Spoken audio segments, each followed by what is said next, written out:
Hello student. आज का हमारा बिजनेस स्टडी का फर्स्ट चैप्टर का लास्ट टॉपिक होगा और जो है सिग्निफिकेंट ऑफ मैनेजमेंट। मैनेजमेंट की सिग्निफिकेंस क्या है, इम्पोर्टेंस क्या है मैनेजमेंट की, मैनेजमेंट क्यों ज़रूरी है और कहाँ कहाँ ज़रूरी है, तो उसके बारे में हम पढ़ेंगे। लास्ट टॉपिक है 10 ऑलमोस्ट इसके पॉइंट हैं हमारे पास। तो चलिए स्टार्ट करते हैं। सिग्निफिकेंस, सबसे पहला जो सिग्निफिकेंट है हमारे पास और वो है प्री डिटरमाइन ऑब्जेक्ट को अचीव करना। तो achieving pre determine object, number 1।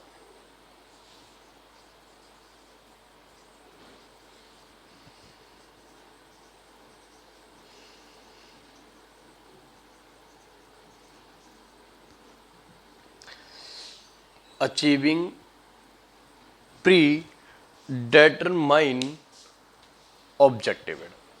तो प्री डिटरमाइन ऑब्जेक्ट को आपने अचीव करना है। क्या होता है प्री डिटरमाइन ऑब्जेक्ट? देखो, कोई भी बिजनेस होता है उसकी एस्टेब्लिशमेंट जो हम करते हैं वो किस लिए करते हैं, उसके पास पहले से कोई ऑब्जेक्ट होता है। यानी आप बिना ऑब्जेक्टिव के तो बिजनेस की कल्पना ही नहीं कर सकते। बिजनेस है तो ऑब्जेक्ट है, तो हर बिजनेस का कोई ना कोई ऑब्जेक्ट होता है बेटा, कोई ना कोई। तो क्या काफ़ी सारे ऑब्जेक्टिव बिजनेस के पास होते हैं, जैसे हायर सेल का, हायर प्रॉफिट का, मार्केट शेयर को कैप्चर करने का ज़्यादा से ज़्यादा, है ना। ऐसे काफ़ी सारे क्या होते हैं हमारे पास, उस कंपनी के, उस फर्म्स के क्या होते हैं, ऑब्जेक्टिव्स होते हैं बेटा। तो ये ऑब्जेक्टिव कौन अचीव करने में हेल्प करता है? जो हमारा मैनेजर है। मैनेजर क्या करता है? अपने एक्सपीरियंस से, अपनी क्लेवरनेस से,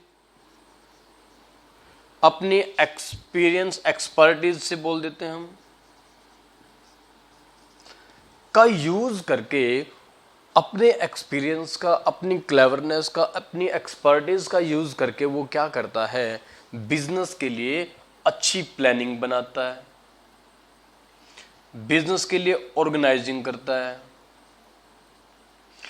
बिजनेस के लिए स्टाफिंग करता है, अच्छे स्टाफ को अपॉइंट करता है, बिजनेस के लिए डायरेक्टिंग करता है, काम को कैसे करना है वो पूरी चीज़ें अपने हाथ में लेता है, और बिजनेस के लास्ट में वो कंट्रोलिंग भी करता है।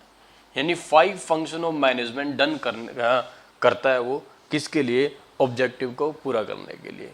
वही पोज डीएस का हमने जो शॉर्ट फॉर्म पढ़ा था, वो पांचों काम ये करता है, और उसके थ्रू ही हम क्या कर सकते हैं, अपने डिटरमाइन ऑब्जेक्ट को अचीव कर सकते हैं। तो और इस अचीविंग में देखो, उसका एक्सपीरियंस, उसकी क्लेवरनेस वो बहुत काम आती है। तो मैनेजर जितने हमारे अच्छे होंगे, अच्छी क्वालिटीज़ के होंगे, हाई एजुकेटेड होंगे, उतने ही अच्छे हमारे लिए प्लानिंग और ये 5 फंक्शंस बनेंगे। और जितनी चीज़ें प्लानिंग और ये चीज़ अच्छी होगी, उतने ही हम जल्दी हमारे ऑब्जेक्टिव को अचीव कर सकते हैं। तो एक एक करके हम सारे पॉइंट ऐसे डिस्कस करेंगे। सेकंड पॉइंट जो हमारे लिए है वो है use of resources, maximum use of resources, maximum use of resources, ensuring maximum use of resources। Resources में आपने क्या पढ़ा हुआ है? रिसोर्सेज में आपने 4M पढ़ा हुआ है। 4M, 4M मतलब ये हमारे क्या है, रिसोर्सेज है। 4M, first M stand for material, man, material, money, machine, ये हमारे 4M हैं, जो कि रिसोर्सेज हैं हमारे, ये सारे हमारे रिसोर्सेज हैं। अब मैनेजमेंट क्या करता है, इनका मैक्सिमम यूटिलाइजेशन करेगा, यानी कोई चीज़ वेस्ट नहीं जाने देगा इनमें से। और इनमें से कोई भी अगर इम्प्रॉपर वे में यूज़ हुई तो बिजनेस उसका बेनिफिट नहीं उठा सकता। मैक्सिमम यूज का मतलब होता क्या है, जितना आप इनसे बेनिफिट उठा सकते हो, जितना काम आप इनसे ले सकते हो उतना काम इनसे लेते हो। एबल, जरूरत है जितनी, ऐसा नहीं है हम एक्सप्लॉइट करेंगे उनको, नहीं, जितना ये मैक्सिमम। जैसे मान लेते हैं एक मशीन है हमारे पास और वो एक दिन के अंदर, इन अ डे, 1 डे के अंदर वो क्या कर सकती है, वो 100 यूनिट प्रोड्यूस कर सकती है, 100 यूनिट प्रोड्यूस कर सकती है, 100 यूनिट्स ऑफ एनी प्रोडक्ट। अब हम उससे अगर कम यूनिट बनवाएंगे तो ये हमारा रिसोर्सेज का फुल यूटिलाइजेशन नहीं है। तो जब हम उससे 100 यूनिट पर डे का प्रोडक्शन करेंगे तभी ये कहलाएगा फुल यूटिलाइजेशन, यानी मैक्सिमम यूटिलाइजेशन। तो मैनेजमेंट ही ये काम कर सकता है। मैनेजमेंट इन सब के लिए प्लानिंग बनाता है, देखता है कि हमें हमारे प्रोडक्शन को करने के लिए कितना लेबर चाहिएगा, क्या मटेरियल चाहिएगा, सब चीज़ों के लिए प्लानिंग ये करता है, मैनेजर करता है।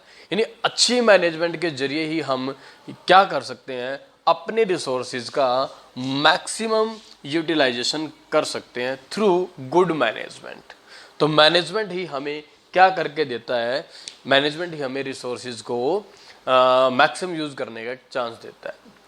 एक राइटर है, उन्होंने क्या कहा है बिजनेस के बारे में, हर बिजनेस जो है ना, every business loaded with gold train.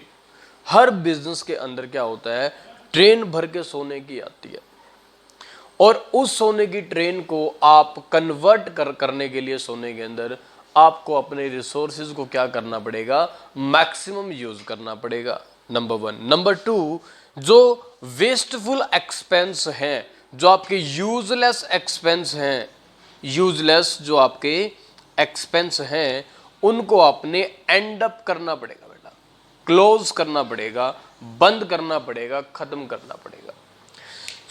ये 2-3 बातें इस पॉइंट के लिए रहेगी। मैक्सिमम यूज करो रिसोर्सेज का आपने, जो कि अच्छी मैनेजमेंट कर पाएगी। और हमारे जो रिसोर्सेज हैं वो 4M स्टैंड करते हैं, उन 4M का जितना अच्छा यूज करोगे उतना अच्छा बिजनेस हमारा ग्रो करेगा। उसके बाद दूसरा काम क्या करना है, जो आपके वेस्ट एक्सपेंसेस हैं, ये यूजलेस एक्सपेंसेस हैं, उनको आपने स्टॉप करना है, एंड करना है उनको आगे से। और राइटर ने क्या कहा है, हर बिजनेस के अंदर सोने से भरी ट्रेन होती है बेटा, सोने से भरी ट्रेन होती है। आप उस सोने को अचीव कैसे कर सकते हो, through maximum use of resources. अपने रिसोर्सेज का आप बेस्ट यूज करो तो आपका वो सोने की भरी ट्रेन आप उसको अनलोड कर सकते हो, यानी कि आपकी मेहनत से वो सोने में कन्वर्ट हो जाएगी। ठीक है, तो ये बातें रहती हैं हमारी इस पॉइंट के अंदर। सेकंड पॉइंट हमारा, जो थर्ड पॉइंट हमारा रहेगा वो रहेगा ओवरकमिंग कंपटीशन। जो थर्ड पॉइंट हमारे पास होगा वो होगा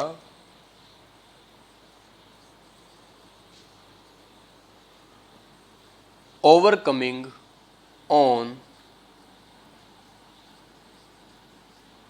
कंपटीशन। आज के टाइम पर जो हम बिजनेस करते हैं उसके साथ जो कंपटीशन है वो काफ़ी मात्रा में अटैच है, यानी हमको कंपटीशन एक हैवी क्वांटिटी में फेस करना पड़ता है। बिजनेसमैन को आज कंपटीशन सिर्फ लोकल मार्केट से ही नहीं है।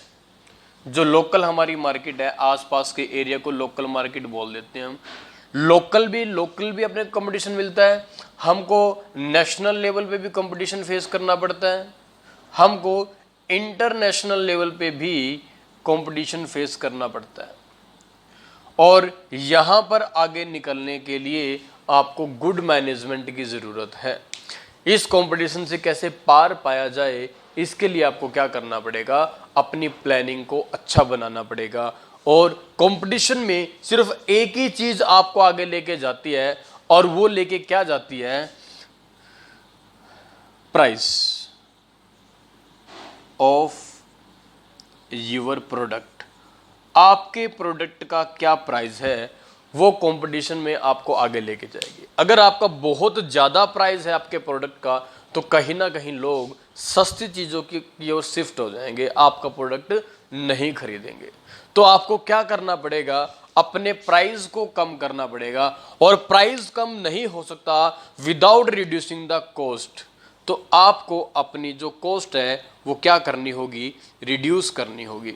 रिड्यूस कॉस्ट, कॉस्ट कम करके ही आप प्राइस को कम कर सकते हो, क्योंकि जो प्राइस की फॉर्मेशन है, प्राइस कैसे बनता है, प्राइस बनता है कॉस्ट प्लस प्रॉफिट से बनता है, कॉस्ट प्लस प्रॉफिट से। प्रॉफिट आपके बिजनेस को एग्जिस्ट करने के लिए जरूरी है, तो अपना प्रॉफिट का पोर्शन तो छोड़ नहीं सकते, प्रॉफिट के बिना बिजनेस का कोई मतलब नहीं है। तो प्रॉफिट को आप कम कर सकते हो, लेकिन छोड़ नहीं सकते बिल्कुल भी। कम भी कितना करें, एग्जिस्ट करने के लिए आपको प्रॉफिट भी चाहिए। देखो, डेवलपमेंट के लिए, ग्रोथ के लिए बिजनेस की प्रॉफिट आपको चाहिए। ऑब्जेक्टिव के अंदर हमने डिस्कस भी किया था। तो आपका सारा फोकस कॉन्सेंट्रेट हो जाता है, फोकस में आ जाता है आपका कॉस्ट। कॉस्ट को रिड्यूस करने का फिर अच्छी मैनेजमेंट ही क्या ढूंढती है, सॉल्यूशंस ढूंढती है बेटा। हमें कॉस्ट को क्या करना है, रिड्यूस करके प्राइस को कम करना है without affecting the quality of product. Product की क्वालिटी पे कोई फर्क नहीं पड़ना चाहिए। कॉस्ट को कम करने के लिए कहीं हम चीप क्वालिटी का प्रोडक्टिव मटेरियल यूज करने लग जाएं, गलत। तो आपने चीप क्वालिटी का प्रोडक्ट यूज नहीं करना अपने प्रोडक्ट को बनाने के लिए। कोई और वे आपने सोचने पड़ेंगे, अगर आगे निकलना है तो कोई और वे आपने सोचने पड़ेंगे कि कैसे आप कॉस्ट को कम कर सकते हो। प्रोडक्शन को इंक्रीज करके कर सकते हो, अनयूजलेस जो आपके एक्सपेंसेस हैं उनको रिड्यूस करके कर सकते हो। आप देखो वेस्टेज कहाँ कहाँ हो रही है, उसको क्या कुछ रिसोर्सेज ऐसे हो सकते हैं जो कभी कभी यूज़ होते हैं, उनको हायर कर सकते हो। तो काफ़ी पॉइंट्स है, वो मैनेजमेंट के काम है। तो अच्छी मैनेजमेंट आपको कंपटीशन से बाहर लेके आ सकती है, सबसे ऊपर लेके आ सकती है, ठीक है। और हमेशा ऐसा ही नहीं है कि प्राइस कम करके ही आगे निकल सकते हैं, नहीं, ऐसा नहीं है। कुछ चीज़ें क्या होती हैं, हाई प्राइस रख करके भी, जैसे कि एप्पल्स के फ़ोन हैं, वो क्या करते हैं, प्राइस भी हाई रखते हैं और एक अच्छा खासा मार्केट शेयर है इनका, लेकिन सभी लोग एप्पल्स के फ़ोन परचेज नहीं कर पाते बिकॉज ऑफ इट्स प्राइस।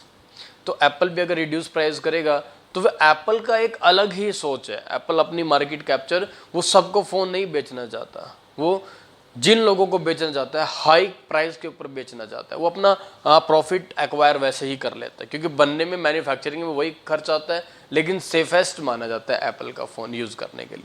चलिए देखते हैं, नेक्स्ट पॉइंट हमारा वो है इंटीग्रेटेड विद एनवायरनमेंट। एनवायरनमेंट के साथ मिलकर के काम करना। जो बाहर का हमारा इन्वायरमेंट है, आज के दिन आप क्या महसूस करोगे कि जो आपका इन्वायरमेंट है,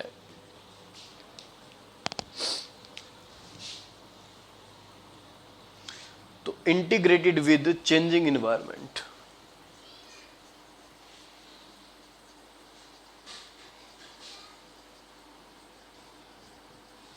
पहले लिख लेते हैं, चेंजिंग एनवायरनमेंट। इंटीग्रेटेड का मतलब होता है साथ चलना, मिलकर के चलना। हमें इन्वायरमेंट के साथ मिलकर के चलना है, क्योंकि जो इन्वायरमेंट है आज का, वो चेंज हो रहा है बार बार। चेंज का मतलब क्या है, इस चेंज का मतलब समझो कि इन्वायरमेंट में ऐसे क्या चेंज आ रहे हैं। तो इन्वायरमेंट में जो चेंज आ रहे हैं उनकी लिस्ट क्या है। एक तो इन्वायरमेंट के अंदर आप देखोगे कि जो परचेजिंग हैबिट है कस्टमर की, वो चेंज हो रही है। Change in habit of customer, आप ये कह दो कस्टमर चेंज हो रहे हैं, आपके कस्टमर की थिंकिंग चेंज हो रही है, नई नई टेक्नोलॉजी आ रही है, तो टेक्निक्स जो हैं वो चेंज हो रही हैं। टेक्निक क्या हो रही है, चेंज हो रही हैं। उसके बाद गवर्नमेंट पॉलिसीज चेंज होती हैं, गवर्नमेंट की पॉलिसीज चेंज होती है। आज गवर्नमेंट किसी एक काम को अच्छा बता रही है या बुरा बता रही है, कल को क्या पता कोई और काम और आ जाए जिनको गवर्नमेंट स्टॉप करना चाहे। तो काफ़ी कुछ चेंज हमारे इन्वायरमेंट के अंदर आते हैं, और अगर इन चेंज को कंसीडर ना किया जाए, इन चेंज के ऊपर ध्यान ना दिया जाए, लुक आफ्टर ना किया जाए इन्वायरमेंट का according to time and time, तो हमारा बिजनेस कहीं पीछे चला जाएगा। काफ़ी कंपनीज ऐसी हैं जो टाइम पर टेक्निकल चेंज नहीं कर पाए अपने प्रोडक्ट के अंदर, वैसा प्रोडक्ट नहीं बना पाए जैसा कस्टमर की डिजायर होती है, तो वो कंपनियां आज कहीं एग्जिस्ट नहीं करती मार्केट के अंदर। सो बेटा, चेंजिंग एनवायरनमेंट के साथ चलना बहुत ज़रूरी है, उसके अकॉर्डिंग पॉलिसी बनाना जरूरी है। अब इन्वायरमेंट को ऑब्जर्व करने की क्वालिटी सिर्फ मैनेजमेंट के अंदर होती है, मैनेजर्स के अंदर होती है, क्योंकि उन्होंने उस लेवल की स्टडी कर रखी होती है, कैसे मार्केट को एनालाइज करना है उसको वो देखते हैं और देख करके अपना डिसीजंस लेते हैं, उसके अकॉर्डिंग उनकी सारी प्लानिंग घूमती है। तो अच्छी मैनेजमेंट ही आपको क्या कर सकती है, चेंजिंग इन्वायरमेंट का एक बेनिफिट आपको दे सकती है। चेंजिंग इन्वायरमेंट आपके लिए थ्रेट्स भी लेके आता है, अपॉर्चुनिटीज भी लेके आता है। तो थ्रेट्स से आप अपना बचाव करोगे कि देखो कि क्या आपके सामने चैलेंजेस आने वाले हैं इन फ्यूचर। आज के हालात को देखें तो हम कोरोना के बाद काफ़ी चैलेंजेस आए, उन्होंने कुछ लोगों ने अच्छे स्टेप उठाए, कुछ लोग अच्छा स्टेप नहीं उठा पाए, वो आज फेल हो चुके हैं, उनके डाउन जा चुके हैं शेयर मार्केट। सो जिन्होंने देखा कि अब क्या चलने वाला है, अब आने वाला टाइम किस चीज़ का, आने वाला टाइम सारा का सारा आपका जो होगा डिजिटली होगा बेटा, सारे काम मैक्सिमम डिजिटल होंगे काम। और डिजिटल में जो अपना एफर्ट करेगा, डिजिटली जो काम करना पसंद करेगा, वो कभी फेल नहीं होगा। आने वाला टाइम डिजिटल वर्ल्ड है, तो उसके अकॉर्डिंग लोग अपनी पॉलिसीज बनाने लग गए हैं। तो जो लोग ऐसा करेंगे वो आगे बढ़ेंगे। तो इन्वायरमेंट में काफ़ी सारे चेंजेस हमारे आते रहते हैं, इन चेंजेस के अकॉर्डिंग ही हमें चलना पड़ता है। और जैसे इकोनॉमिकली चेंज भी आ जाते हैं, इकोनॉमी के अंदर इकोनॉमी डाउन जाती है, कभी अप जाती है, तो उसके अकॉर्डिंग भी हमें देखना पड़ता है। रिसेशन आता है और इन्फ्लेशन आता है, तो इस तरीके से हमें ध्यान देना पड़ता है किस तरीके की मार्केट है और इस मार्केट में कैसे प्रोडक्ट हमारे चलेंगे, कस्टमर की नीड्स में कैसे चेंज आ रहा है रेगुलरली। तो बहुत चेंज आ रहे हैं कस्टमर की नीड्स के, उसके अकॉर्डिंग कंपटीशन क्या चल रहा है मार्केट के अंदर, उसको भी देखना पड़ता है। हर चीज़ को आपको, यानी जो इन्वायरमेंट है आपके आसपास का, उसके अकॉर्डिंग अपने आप को ढालना पड़ेगा। अच्छा एग्जाम्पल लेते हैं रियल लाइफ का। विंटर का सीजन आ गया, अब विंटर के अकॉर्डिंग अगर आप नहीं रहोगे, पहनावा नहीं पहनोगे उसके अकॉर्डिंग, तो आप बीमार पड़ जाओगे। सेम चीज़ यहाँ पर है, जो इन्वायरमेंट चल रहा है, जो इन्वायरमेंट इंडिकेशन दे रहा है, अगर बिजनेस उसके अकॉर्डिंग नहीं चलेगा, बिजनेस बीमार पड़ जाएगा। तो हम और बिजनेस में जो इन्वायरमेंटली चेंज है वो सारे एक जैसे ही हैं। जिसे हम अपने आप को बचाने के लिए इन्वायरमेंट के अकॉर्डिंग ढल जाते हैं, वैसे बिजनेस को भी बचाने के लिए हमें इन्वायरमेंट के अकॉर्डिंग ढलना पड़ेगा, उसके साथ इंटीग्रेट करके चलना पड़ेगा। ठीक है, चलिए उसके बाद का पॉइंट हम डिस्कस करेंगे, smooth running of the business, ensuring smooth running of business, smooth running of business. तो पॉइंट लिख लेते हैं पहले।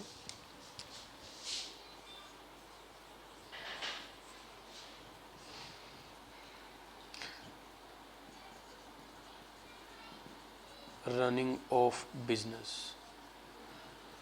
बिजनेस को स्मूथली चलाना।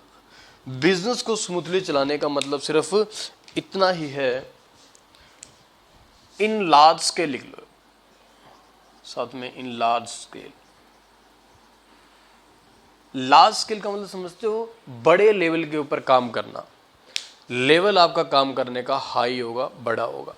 और बड़े लेवल के ऊपर काम करने के लिए देखो, जितना बड़ा बिजनेस होगा उतने आपके रिसोर्सेज ज़्यादा होंगे, 4M आपके उतने ही हाई होंगे। और जहाँ 4M ज़्यादा होंगे, आपको हाई मैनेजमेंट की ज़रूरत पड़ेगी। बिना मैनेजमेंट के आप लार्ज स्केल के बेनिफिट नहीं उठा सकते, तो आपको उतनी ही ज़्यादा मैनेजमेंट की ज़रूरत पड़ेगी बेटा। लार्ज स्केल का प्रोडक्शन करने के लिए आपको ज़्यादा बड़ी मैनेज, आप दुकान से लगा लो, छोटी दुकान करोगे कोई दिक्कत नहीं, आप संभाल लोगे। लेकिन अगर अपनी दुकान का साइज बड़ा करोगे, ज़्यादा प्रोडक्ट रखोगे, तो आपको बड़ी मैनेजमेंट की ज़रूरत पड़ेगी। और बड़ी मैनेजमेंट करने के पीछे सिर्फ एक ही रीज़न होता है कि हम अपने रिसोर्सेज का, 4M का अच्छा यूज़ कर पाएँ, बेस्ट यूटिलाइजेशन कर पाएँ। उसके लिए हम क्या करते हैं, तो smooth running of the business के लिए भी आपको मैनेजमेंट की ज़रूरत है। मैनेजमेंट आपको सारे वो काम करके देता है जो बिजनेस को सक्सेस बनाते हैं। सो किसी भी इस तरीके के काम के लिए लार्ज स्केल, अच्छा लार्ज स्केल में एक बात चीज़ समझना कि लार्ज स्केल के बेनिफिट आपको मिलेंगे कैसे। ज़्यादा प्रोडक्शन मीन्स कॉस्ट मिनिमम हो जाती है, जितना प्रोडक्शन बढ़ता जाएगा उतनी कॉस्ट आपकी पर यूनिट कम होती जाती है। एक फिक्स कॉस्ट होती है हमारी, फिक्स कॉस्ट, एफसी जिसको बोलते हैं, इकोनॉमिक्स में पढ़े होंगे आपने। Fix cost reducing with increase in the production, जितना प्रोडक्शन आपका इंक्रीज होगा फिक्स कॉस्ट आपकी कम होती चली जाएगी। आप एक बिल्डिंग का रेंट देते हो 1 लाख रुपए, जो फैक्ट्री है आपके वहाँ का 1 लाख रुपए का रेंट है, और अगर आप उस फैक्ट्री के अंदर 1 साल के अंदर 1000 यूनिट बनाते हो तो आपको पर ईयर का रेंट 100 रुपये पर यूनिट रेंट पड़ता है, 100 रुपये पर यूनिट आपका रेंट बनता है। लेकिन अगर आपने प्रोडक्शन को बढ़ा करके आप डबल कर दो उसी साल में, 1 लाख रुपए का रेंट तो देना ही है आपने, आपने प्रोडक्शन 2000 यूनिट का कर दिया, जैसे आप प्रोडक्शन बढ़ाओगे तो आपका पर यूनिट कॉस्ट रिड्यूस हो जाएगा, एफसी पे फर्क पड़ने लग जाता है, और जब आपकी कॉस्ट कम होगी तो पर यूनिट आपको 50 रुपीज़ का फायदा हो गया। जितनी यूनिट आप बेचोगे उसमें आपका इंटू 50 मल्टीप्लाई हो जाएगा, ये बेनिफिट आपके सामने आएगा। तो कहने का मतलब है, अगर smooth running of large scale business को आप अगर अच्छा चलाना चाहते हो तो आपको एफिशिएंट मैनेजमेंट की ज़रूरत है, जो आपके लिए सारे काम करके देगा, आपके रिसोर्सेज को मैक्सिमम यूज़ पर लेके आएगा, आपके लिए अच्छी प्लानिंग बनाएगा। ठीक है, तो ये रहता है हमारा स्मूथ रनिंग का पॉइंट। उसके बाद फिर आता है हमारे पास साउंड मैनेजमेंट।